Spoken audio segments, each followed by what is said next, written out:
அவர்களுக்கும் அருட் சகோதரிகள் அவர்களுக்கும் ஒன்றிய கவுன்சிலர் அவர்களுக்கும் ஊர் பெரியவர் அவர்களுக்கும் இருபால் ஆசிரியர் அவர்களுக்கும் மாணவர் அவர்களுக்கும் பெற்றோர் அவர்களுக்கும் எனது மாலை வணக்கத்தினை தெரிவித்துக் கொள்கிறேன்.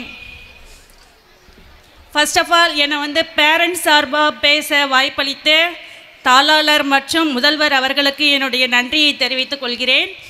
இந்த காலகட்டத்தில் நம்ம பசங்களுக்கு பார்த்திங்கன்னா ஒழுக்கத்துடன் கூடிய கல்வி ரொம்ப அவசியமாக இருக்குது. அதை நான் என் பிள்ளைகிட்ட நான் ரொம்பவே பார்த்தேன். என்னன்னு பார்க்குறீங்கன்னா, இப்போ மண்டேலாம் நம்ம ஸ்கூலுக்கு கிளப்பும் பொழுதே ரொம்ப அர்ஜென்ட்டாக கிளப்புவோம். சப்போஸ் டைம் மிஸ் பண்ணிட்டேன்னா, பாப்பா நாளைக்கு பார்த்துக்கலாம், அதான் ஐடி கார்டு போட்டிருக்கீங்கல்ல அப்படின்னுவேன்.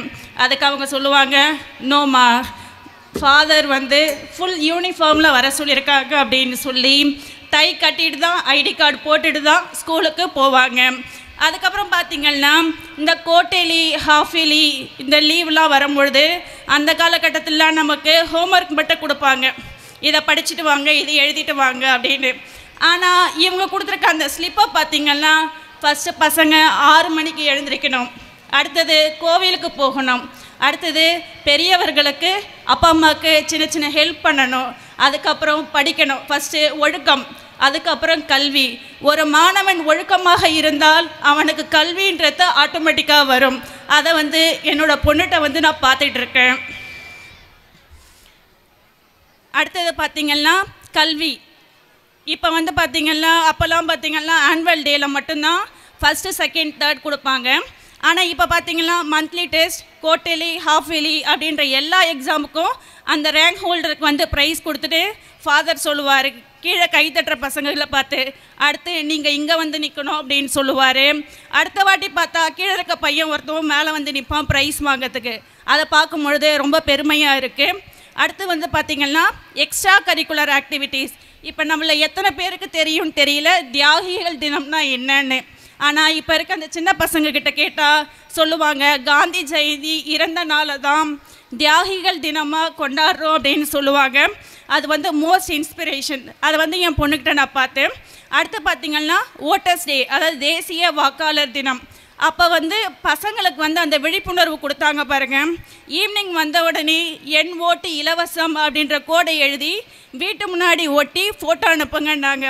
அப்போ அவங்க சொல்கிறாங்க, நான் பெரியவங்க ஆனவண்ணி என் ஓட்டை ஃப்ரீயாக தான் போடுவேன். அதை பார்க்கும்பொழுது ரொம்ப பெருமையாக இருக்குது. ஏன்னா இப்போ சின்ன வயசுலேருந்தே அவங்களுக்கு எல்லாத்தையும் அந்த சமுதாய பற்றிய அக்கறையை சொல்லி கொடுத்து வளர்க்கும் பொழுது இந்த பள்ளியில் என்னோடய பொண்ணு படிக்கிறான்னு பொழுது எனக்கு ரொம்ப பெருமையாக இருக்குது. லாஸ்ட்டாக பெற்றோர்களுக்கும் மாணவர்களுக்கும் ஒரு சின்ன கவிதையை சமர்ப்பிக்கிறேன். மழை என்றதும் ஓடி ஒளியும் காகம் அல்ல நீ, மழை மேகத்தை தாண்டி பறக்கும் கழுகு. மழை என்றதும் ஓடி ஒளியும் காகம் அல்ல நீ, மழை மேகத்தை தாண்டி பறக்கும் கழுகு. வாழ்வில் நலமா வளமா என்ற சூழலில் எப்பொழுதும் நலத்தை தேர்ந்தெடு, வளத்தை சம்பாதித்து கொள்ளலாம். புலம்புவதாலும் வருந்துவதாலும் சூழல் மாறாது, தீவிரமாக உழைத்தால் மட்டுமே அது சாத்தியம். உன்னை தேற்று, உழைப்பால் எல்லாவற்றையும் மாற்று. உன் நினைவுகள் மற்றும் கற்பனைகளிடம் எச்சரிக்கையோடு இரு. உன் நினைவுகள் மற்றும் கற்பனைகளிடம் எச்சரிக்கையோடு இரு. உன்னை படைக்கும் காக்கும் அழிக்கும் சக்திகள் அவைகளையன்றி வேறில்லை.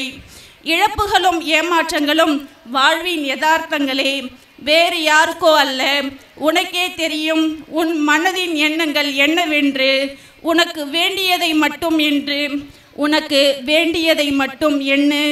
எது வேண்டுமோ அதை மட்டுமே சிந்தி, எது வேண்டுமோ அதை மட்டுமே சிந்தி. பேச வாய்ப்பளித்தமைக்கு நன்றி கூறி விடைபெறுகிறேன்.